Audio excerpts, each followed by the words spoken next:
बिस्मिल्लाहिर्रहमानिर्रहीम। अस्सलाम वालेकुम नाज़रीन, आप यूट्यूब चैनल देख रहे हैं। मैं इमरान ख़ान हूँ। अडयाला जेल के बाहर आज फिर धरना होगा क्योंकि आज अदालती अहकामात के बावजूद मुलाकात ना करवाने का दिन है। यानी अब तो ये हम सबको पता है कि पाकिस्तान की मिलिट्री इस्टेब्लिशमेंट ख़ास तौर पे आसिम मुनीर के अहकामात की रोशनी में मुलाकात नहीं करवाई जाएगी। यानी जब आदमी मुश्किल में होता है या प्रॉब्लम में होता है तो वो कितना फ्लेक्सिबल हो जाता है, लेकिन जैसे ही उसे ताकत मिलती है और जैसे ही उसके बाद इख्तियार आता है तो एकदम वो शख्स जो है, नॉर्मली लोगों का ये रवैया होता है कि वो शख्स साथ ही फ़िरौन बन जाता है, साथ ही वो शख्स जो है वो जालिम बन जाता है। यानी मैंने ये एक दफ़ा नहीं कई दफ़ा देखा है। जैसे ही कोई डिक्टेटर प्रॉब्लम में आता है ना तो उसको जमहूरियत याद आ जाती है, वो अच्छी अच्छी बातें करता है, वो मुज़ाकरात की बातें करता है, वो हुब्बुल वतनी की बातें करता है। लेकिन जैसे ही उसे ताकत मिल जाती है और उसका अच्छा वक्त शुरू होता है या उसे ऐसा लगता है कि अब उसके लिए आसानियाँ हैं तो वो फ़िरौन बन जाता है। हमेशा डिक्टेटर यही करता है।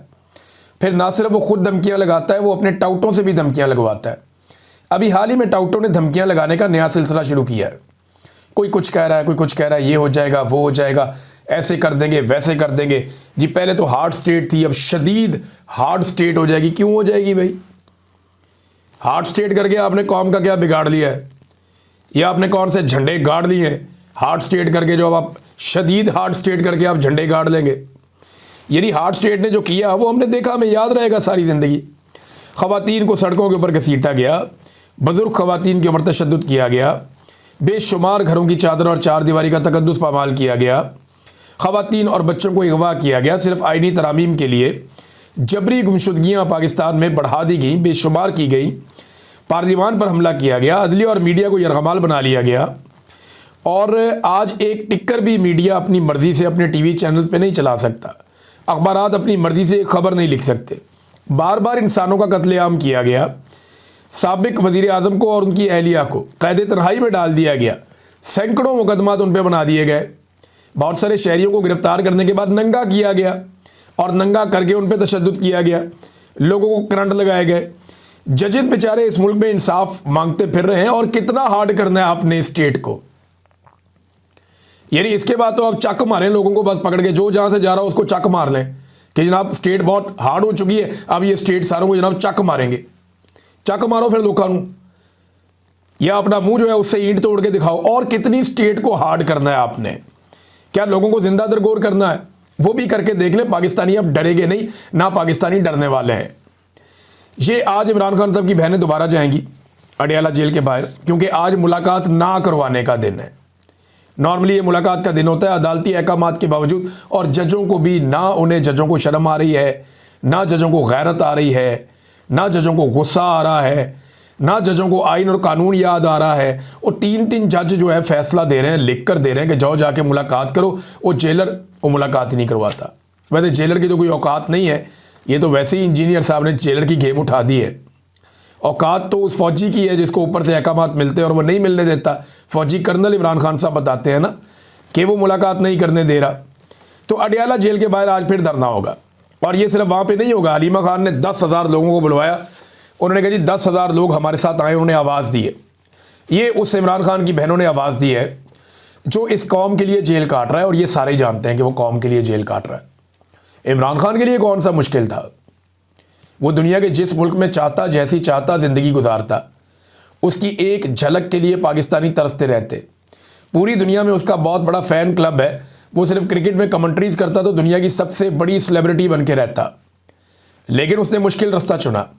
वो अपने लोगों के लिए जेल में चला गया और जेल में जाने के बाद वो तकालीफ बर्दाश्त कर रहा है। आज वो शख्स जो कौम के लिए मार खा रहा है, उसकी बहनों ने कौम को आवाज़ दी है कि 10,000 बंदे आओ।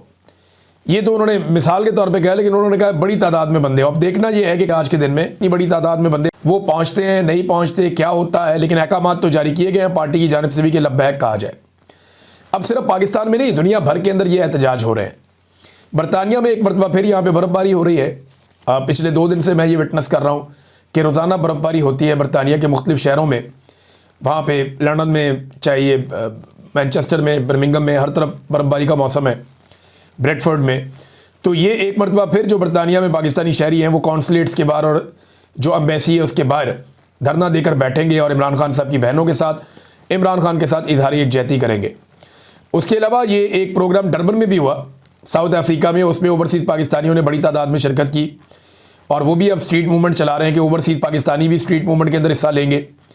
जबकि फ्रैंकफर्ट में, ये जर्मनी का शहर है, मैं यहाँ पे गया भी था, हमने यहाँ पे एक प्रोग्राम भी किया था, बड़े एनर्जेटिक लोग हैं। तो वहाँ पे जो पाकिस्तानी शहरी हैं वो भी इकट्ठे होके जर्मनी में जो पाकिस्तान की कौंसलेट है उसके बाहर फ्रैंकफर्ट में एहतजाज करने के लिए जा रहे हैं। तो ये जनाब आज के जो प्लान्ड एहतजाज हैं वो ये हैं सारे के सारे। अब नाज़रीन, वज़ीर आला खैबर पख्तूनख्वा का जो दौरा होने जा रहा है सिंध का, उसके हवाले से भी कुछ डाटा आ गया है। ये दौरा किस नौइयत का है मैं आपको बता देता हूँ। ये 9 जनवरी को शुरू होगा, 4 दिन का दौरा है। 9 जनवरी को सुबह 9 बजे वाली फ़्लाइट है और इस्लामाबाद से कराची जाएंगे और ये 9 बजे से 11 बजे 2 घंटे की फ़्लाइट होती है। 12 बजे से 3 बजे तक इंसाफ हाउस में उनकी मुलाकातें हैं। 3:15 बजे जो है वो उसके बाद FPCCI से मुलाकात, फिर 4:30 बजे मीट दी प्रेस, कराची प्रेस क्लब जाएंगे। प्रेस के जितने भी सहाफ़ी हैं उनसे वो मुलाकातें करेंगे। उम्मीद करता हूँ कि जो लाहौर में अजीबोगरीब किस्म के लोगों को सहाफ़ियों के भेस में भेज कर बदतमीज़ी करवाई गई, कराची के जो जर्नलिस्ट हैं वो बड़े सीनियर, बड़े अच्छे जर्नलिस्ट हैं, वो इस बात का ख्याल रखेंगे। दूसरा, 5:45 बजे एक और इवेंट है ज़िला साउथ स्ट्रीट मूवमेंट का। फिर 7:30 बजे ज़िला कोरंगी में जाएंगे, वहाँ पे स्ट्रीट मूवमेंट है। फिर कैदियों से मुलाकात करेंगे रात को और फिर ज़िला मलीर के अंदर स्ट्रीट मूवमेंट है। अगले दिन ये काफ़िला हैदराबाद की तरफ जाएगा और कराची से हैदराबाद तक के लिए एक रैली निकलेगी सुबह 9:30 बजे और इसमें मुख्तलिफ लोग इस्तकबाल करेंगे। फिर कोटरी के अंदर एक स्ट्रीट मूवमेंट है, हैदराबाद हाई कोर्ट बार से खिताब है, हैदराबाद प्रेस क्लब के अंदर जाके सहाफ़ियों से खिताब है, फिर स्टेक होल्डर्स राउंड टेबल है, फिर पार्टी इजलास है इंसाफ हाउस हैदराबाद के अंदर, फिर ISF कन्वेंशन है, फिर हैदराबाद में स्ट्रीट मूवमेंट है, फिर सिंध काबीना का इजलास है और इसके बाद जनाब रात को कराची वापसी है। फिर एतवार को कराची में 11 जनवरी को जो प्रोग्राम है सुबह 11 बजे डिस्ट्रिक्ट सेंट्रल की इनकी एक नशिस्त है तमाम अहदेदारों के साथ। फिर ज़िला कैमाड़ी में स्ट्रीट मूवमेंट, ज़िला वेस्ट में स्ट्रीट मूवमेंट, मज़ार कायद पे हाज़िरी और वहाँ पे आवाम से खिताब है। यहाँ पे उम्मीद की जा रही है बड़ी तादाद में लोग आएंगे। 4:30 बजे का वक्त रखा गया है शाम का। 6:30 बजे जो है वो इजलास है दोबारा से और फिर यूथ विंग स्ट्रीट मोबिलाइजेशन है। फिर ज़िला ईस्ट मीडिया इंट्रैक्शन है, एक और भी मीडिया के साथ इंट्रैक्शन है इनकी। तो ये जनाब एक और दिन है और फिर जो आखिरी दिन है 12 जनवरी का Sindh high court bar association से खिताब करेंगे और उसके बाद वापस आएंगे। ये बड़ा तगड़ा प्रोग्राम है। इतनी सियासत तो जरदारी ने और बिलावल ने, ये दोनों बाप बेटे ने पिछले कई सालों में नहीं की जितनी सियासत एक दिन के अंदर सिंध में ये सुहेल अफरीदी करने जा रहे हैं। देखिए, जब लोग आपके साथ होते हैं फिर आपके पास बड़ा मार्जिन होता है, फिर आप खुल के पॉलिटिक्स करते हैं। लोग आपके साथ ना हो फिर आपने क्या पॉलिटिक्स करनी है, फिर आपने पॉलिश करनी है। पॉलिटिक्स तो बस बराए नाम ही होती है। नादरीन, ये एक और ख़बर है और पाकिस्तान तहरीक इंसाफ के लोग इस पर एहतजाज कर रहे हैं। लोग ये कह रहे हैं कि जो सेनेटर फौजिया अरशद साहिबा है उनका नाम पॉलिटिकल कमेटी में डाल दिया गया।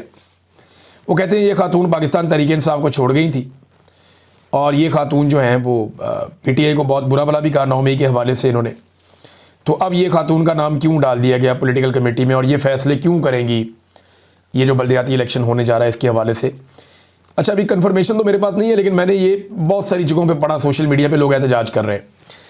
अब देखिए ना, ये मैं ये नहीं कह रहा कि इनको लगाएं या ना लगाएं, वो पार्टी का अपना इनका फैसला, लगाना लगाएं, नहीं लगाना ना लगाएं। लेकिन मैं एक चीज़ पे गौर करता हूँ कि अगर जरदारी या नवाज शरीफ कोई फैसला करें ना किसी बंदे या बंदी के बारे में, अपनी पार्टी का ओहदा, हुकूमत का ओहदा, कुछ भी, तो कोई तनकीद नहीं होती, उन पर पूछता ही कोई नहीं है।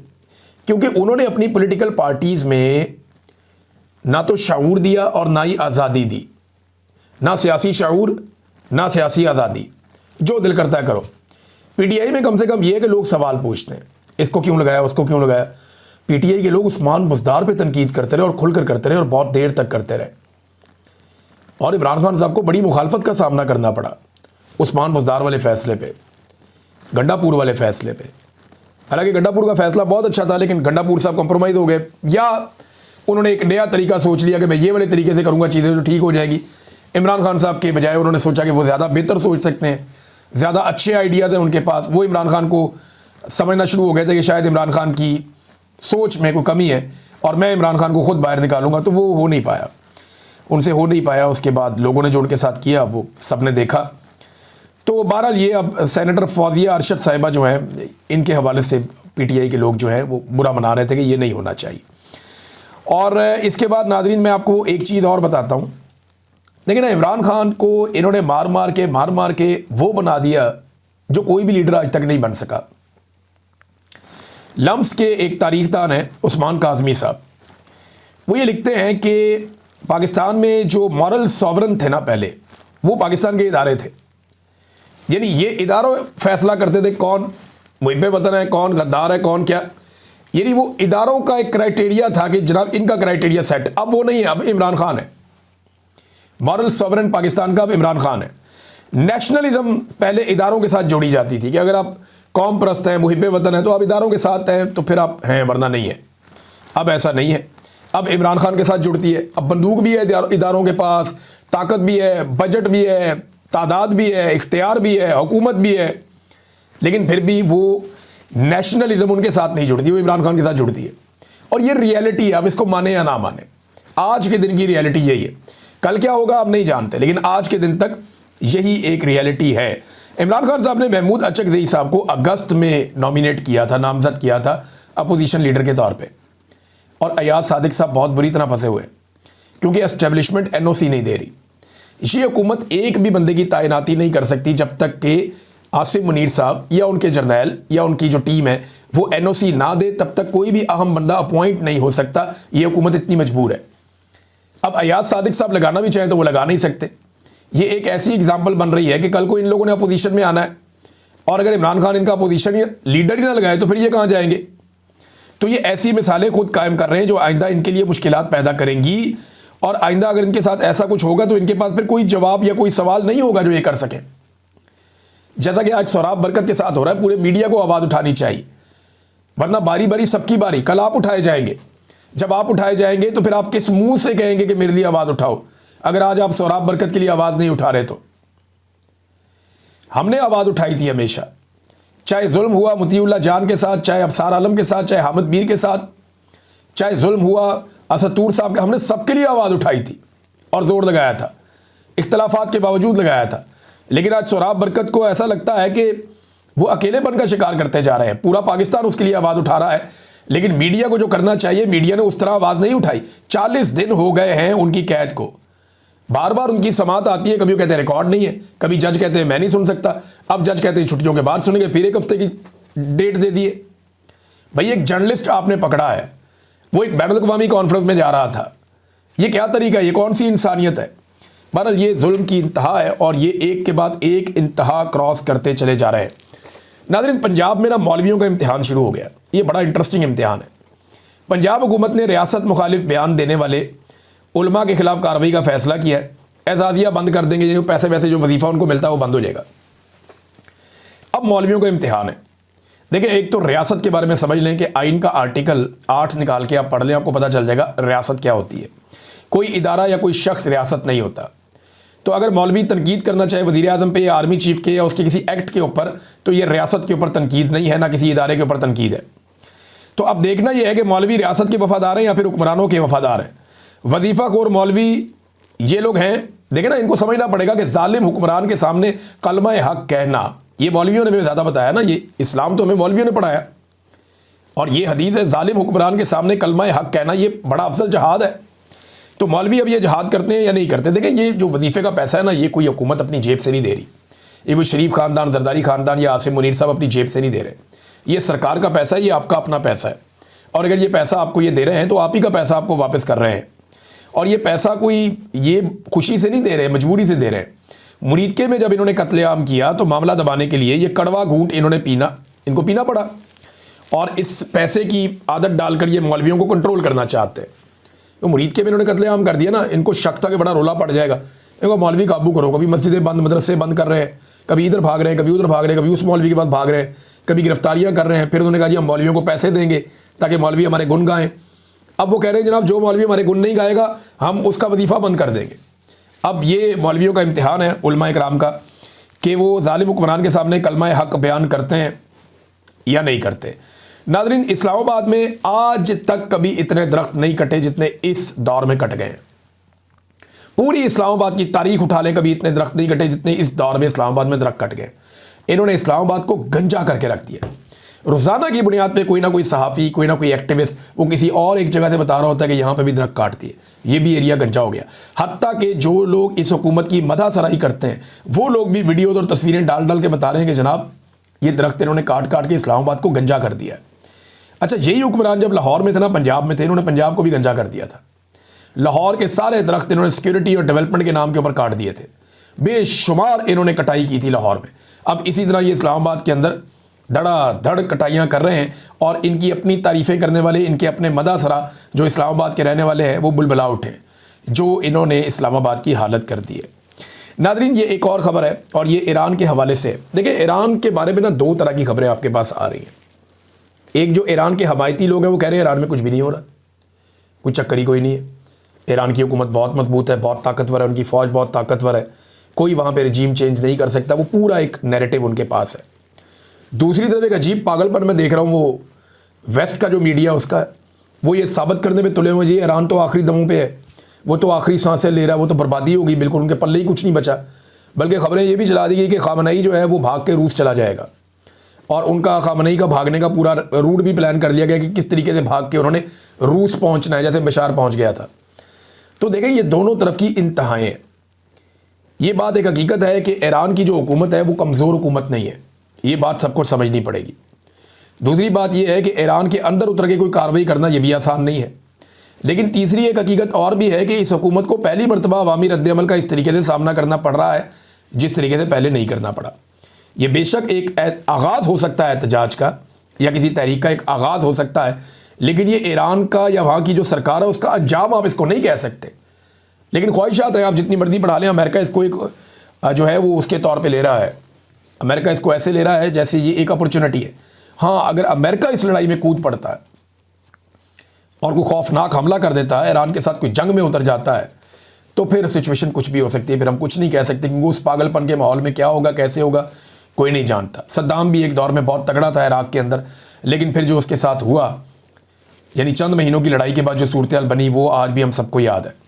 नादरीन, जो वेनेज़ुएला का सदर है मादुरो, उसका स्टेटमेंट अब सामने आया। नंबर एक तो ये है कि अक़वाम मुत्तहिदा ने कहा कि वेनेज़ुएला पर अमरीकी कार्रवाई बैनुल-अक़वामी कवानीन की संगीन खिलाफ वर्जी है।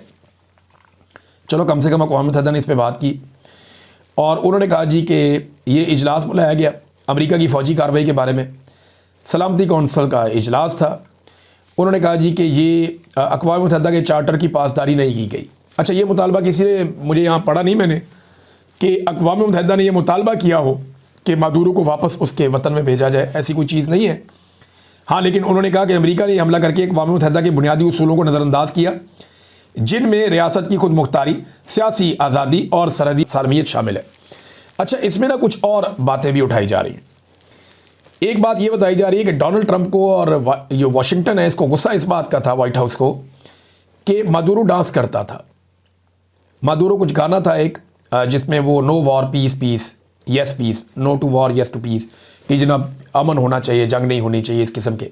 तो मादुरो भी डांस करता था, उसकी वाइफ भी डांस करती थी और वो तंज करते थे डोनाल्ड ट्रंप की धमकियों और वार्निंग्स के बावजूद।